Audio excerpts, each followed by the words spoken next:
Hi, I'm Jessica. I work in an office and I'm 35 years old.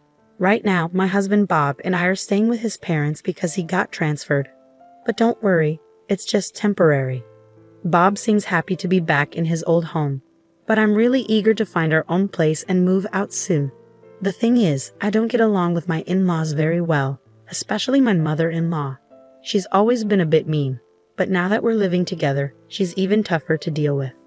Jessica, why haven't you gone shopping yet? You missed the early sale at the supermarket. You're not very good at shopping efficiently, are you?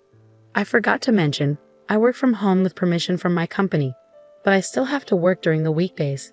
So I don't have the chance to go shopping during the supermarket's early bird sale time. Mom, I've told you many times I work during the day, so I can only go shopping after 5 p.m. But every time I say this, my mother-in-law starts criticizing me. Look at her, so full of herself, can't even have a child. Bob and I don't have kids. We haven't gone to the hospital to see if there's a reason why. I really wanted a child, but with Bob's salary, we couldn't afford the expensive treatments to help us have one. Even before we moved in with Bob's parents, my mother-in-law's mean comments bothered me, but it was easier to handle when we lived apart.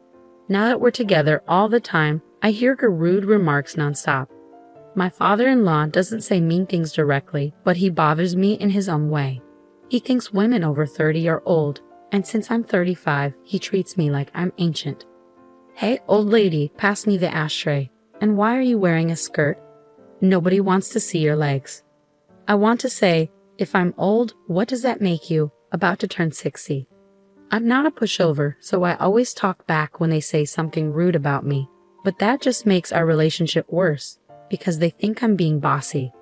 The atmosphere in the house is always tense, and I'm starting to feel the strain of living here. But after Bob's transfer, he started working more on weekends and going on more business trips, so we haven't had a chance to talk about moving out. Jessica, I have another business trip this weekend. You just got back from one yourself. Seems like this new branch requires a lot of travel. Before his transfer, Bob had to work late sometimes, but he hardly ever worked on weekends or went on business trips. I get that work changes when you change jobs, but isn't this a bit too much? Because of all this, we haven't been able to find a new place to live, even though we were only supposed to stay with my in-laws temporarily. What if we end up having to stay with them for a long time? That thought really scares me. Then, one day, something unexpected happened. While unpacking Bob's bag after his business trip, I found a piece of paper in his pocket. It turned out to be a printout from a travel website. At first, I thought it was just his flight and hotel details for his trip. But as I looked closer, I couldn't believe what I saw. There was a hotel reservation that included tickets to Disneyland for 2 people, and the date was for the same day Bob said he was on his business trip. Obviously, Bob's work has nothing to do with Disneyland. They deal with seafood, not theme parks. But that's not the point. This meant that Bob wasn't really on a business trip. He was actually spending 2 days at Disneyland. And since the hotel reservation was for 2 people, it was pretty clear he was there with someone else. While I was still processing this shock, I heard Bob humming "It's a Small World After All" in the shower, the famous song from Disneyland. He must have been reminiscing about his trip and humming without realizing. But it seems like fun attractions aren't the only things on his mind during these business trips. I was so furious that I was ready to storm into the bathroom and confront Bob. But just as I was about to, his phone rang. I was too angry to think straight, so I picked up the call without hesitation. Hello. For a brief moment, I heard a woman's voice, and then the call ended abruptly. Could it be? I was convinced that the call was from the woman Bob went to Disneyland with, his mistress. When she heard my voice on Bob's phone, she must have panicked and hung up. I decided to check the call history on his phone. Bob isn't really careful about security, so I guessed his passcode might be his birthday. And just like that, the phone unlocked. But what I found on his phone left me reeling. There was undeniable evidence of his affair all over it. The photo gallery was full of selfies of him and another woman. The dates on the photos matched up with the times Bob said he was on business trips or working late. I couldn't believe how careless he was, leaving behind pictures of their intimate moments. I checked the call history again and saw the name Melissa Smith. So I looked for the same name in his WhatsApp contacts and opened their chat. Bob, I love you. I want to be your wife soon. It seemed like this Melissa was hoping to marry Bob. Maybe she's the one causing trouble in our relationship. While I was thinking about this, Bob came out of the bathroom. "Ah, that was refreshing," he said casually, drying his hair with a towel.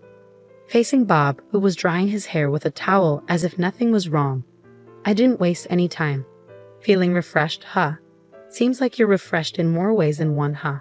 I confronted him. "Who is Melissa Smith?" I demanded. Bob flinched at the mention of her name. "So it's true. You've been lying about your business trips and spending time alone with this woman, Melissa Smith. Were all those trips and extra work days just lies? It's unforgivable." "Why would you? How did you?" I pointed my smartphone at Bob, showing him the evidence. "All the proof is right here in this phone. And don't talk about privacy invasion when you're the one who's been cheating. It's ironic that a man who's cheating can complain about privacy. If you don't want people to see, set a better password." Before we got married, Bob and I promised each other he wouldn't cheat. I told him if he did, I'd leave him immediately. My feelings haven't changed. I can't stay married to someone who's with another woman. Let's get a divorce. When I mentioned divorce, Bob surprisingly agreed without arguing. "Yeah, I guess so." It caught me off guard. I expected more resistance. Was he already prepared for divorce once he got caught cheating? "I'll go get the divorce papers tomorrow. You can tell your parents," I told him. Bob's agreement was surprisingly casual, but once the decision was made, there was no turning back, and I had no intention of doing so.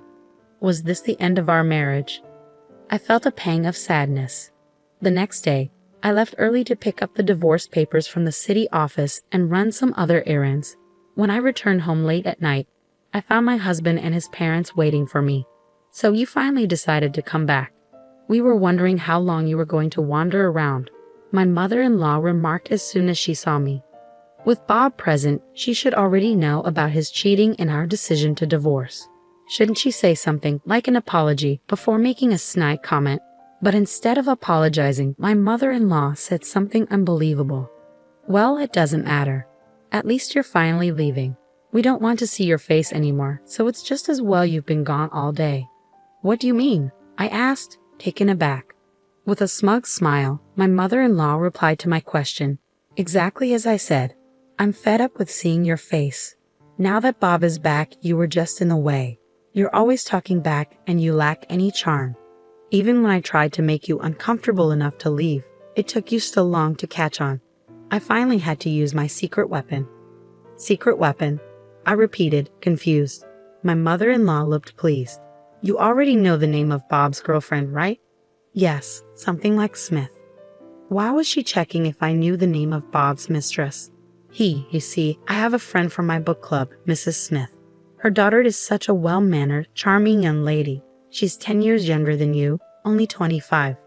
At that age, she can have kids easily. Then my mother-in-law dropped a bombshell. So I introduced Mrs. Smith's daughter to Bob. "Excuse me?" I was shocked. I never expected my mother-in-law to say something like this to me. "Are you saying, mother-in-law, you arranged Bob's affair?" "Oh, arranged sounds so scandalous. I simply introduced them," she replied proudly. I couldn't believe that a mother would encourage her own son to cheat on his wife, and she was so proud to tell me about it. What a terrible mother. Well, I had no other choice. Bob is our only child. We need him here. I would have even accepted you as my daughter-in-law if you'd had children. But all you did was work, never giving us any grandchildren," she continued. Beside her, my father-in-law nodded in agreement, so he was aware of his wife's actions. "Do you understand? A 35-year-old woman who can't even have kids is no longer necessary. If you get it, then hurry up and leave," my mother-in-law said triumphantly, pointing at me. After a moment of silence, I replied, "I understand your perspective very clearly. I'll leave as you wish. I'll take all my things with me." "Oh, please do. I doubt you have much to take with you anyway. Do you need help moving?" My mother-in-law laughed. Even though she didn't know it, I would have the last laugh. "No, it's fine. Don't worry about me. Everything's already arranged." "Huh?" My mother-in-law looked surprised since I wasn't crying or upset. "Besides, mother-in-law, I'm well aware that you were helping Bob cheat on me." "What?" Bob asked in a panic. "So what did you expect? That I would let you cheat behind my back and not say anything to the other woman? I made sure to note down her phone number when I checked your phone yesterday, I said calmly. Melissa was quite surprised when I called her and said, I'm Bob's wife. I'd like to meet with you. Apparently you've been lying to her, claiming that you're single. I set the record straight. Bob, my mother-in-law, and my father-in-law were all stunned. They never expected me to take such decisive action in just one day.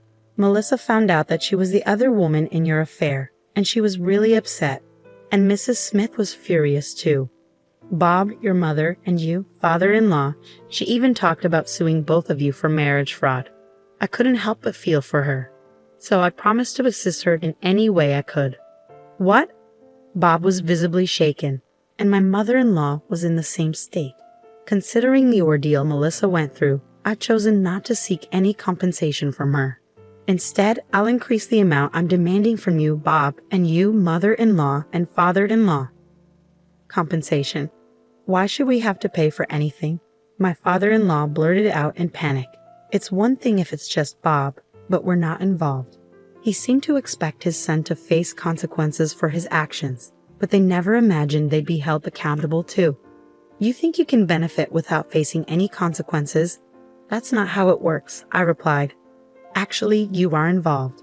The emotional distress caused by your behavior is more than enough reason for compensation, don't you think? As I said this with a smile, my father-in-law fell silent. And let's not forget what I do for a living. I work at a law firm. Why don't I consult with my boss, the attorney, and see just how much we can squeeze out of you in compensation? I already told my lawyer at the company about what's going on. Then we heard a car pull up in the driveway. Oh, they're here. Hi, we're from a moving company, I said with a friendly smile as I went to the door. Thanks for coming at such a late time. I'm sorry for asking on short notice. No worries. We had an opening for the night shift. It actually worked out well for me. I got some other stuff done. So let's get started right away. Oh, and be careful, there are some fragile things. As I welcomed them in, a bunch of movers came into the house and started collecting our stuff. Wait, hang on. My mother-in-law interrupted. They started packing up my stuff just like I asked, moving quickly and efficiently. They packed up not just my clothes, books, and computer, but also the things in the living room and kitchen. Hey, wait a minute. Don't take that, it's ours. My mother-in-law complained. No, I brought all of these things here when we moved in. They're mine, I explained calmly. When Bob and I first moved here because of his job, the appliances in the in-laws' house were old and worn out. I couldn't stand it, so I had our appliances sent over from our old apartment.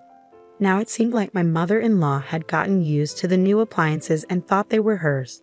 There was a robot vacuum, a cordless cleaner, a fancy oven that could do lots of things, an induction cooktop, a special hairdryer, and an espresso machine. You're taking everything, you greedy woman. My mother-in-law yelled and tried to grab me, but Bob stopped her. Mom, it's all Jessica's stuff. We can't change that, he explained. It looked like Bob understood what was happening, but my mother-in-law wasn't ready to give up. Once you get used to better appliances, it's hard to go back, right? If you're not happy, why don't you just buy new ones? But after paying compensation, it seems unlikely you'll have enough money for fancy appliances. While all this was happening, the movers were quickly loading my things into their truck as I directed them. They nodded to me and climbed into the truck. All right, I'm heading to the new address too. Please make sure everything arrives safely, I told them. As I watched the moving truck drive away, I got into my car. Wait, this car is mine too. Where's that truck going? Bob asked. Huh? Oh, I'm taking it to my old apartment, the one I lived in before we had to move because of your job transfer. It's my apartment. The apartment I bought when I was single was put up for sale by a real estate agent because Bob got transferred for work. But since the price was too high, it never sold, and I still own it. The agent kept suggesting lowering the price, but I'm glad I didn't. I never thought something like this would happen. As I buckled my seatbelt, I chuckled quietly, thinking that maybe, just maybe, I had a feeling deep down that this would happen. What? Bob looked confused, making a puzzled face. I set the selling price higher than the market rate on purpose so it wouldn't sell. That way, I could always go back to my apartment, I explained. Bob seemed to lose his strength upon hearing my words. You're... Feeling confident in my plan and letting my guard down, I suddenly felt a shove from my mother-in-law, who charged at me yelling. I groaned in pain as she tried to throw a cutting board at me for another attack, but then she was tackled by a black object and fell down screaming. "Ah, thank you, Blackie," I said, holding the black object, a stray cat named Blackie. I quickly got into the moving truck and rushed to my new place to get away from my mother-in-law. I don't know why Blackie the stray cat was there at that moment, but I'm sure he came to help me because he has a strong sense of justice. I'll give him some catnip as a thank you gift later. After that, Bob and I got divorced.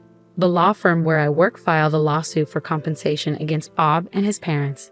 It's a real blessing that the young lawyers in training at the office took on my case for almost no fee at all. Even though a new young lawyer is handling my case, I feel safe because they have the support of a senior lawyer. As for the lawsuit against Melissa Smith, the senior lawyer himself took it on, not the trainees. He said he will file both criminal and civil lawsuits because of the seriousness of the situation. He mentioned he's excited to file a criminal lawsuit since it's been a while. Even if they sell their house to pay Melissa Smith and me, it probably won't be enough. Thinking about the life of poverty and debt waiting for them, I can't help but smile. I'm alone now, but compared to living with those in-laws and my unfaithful husband, it feels like heaven. For now, I want to enjoy the simple single life with Blackie, the cat I unintentionally brought to my apartment.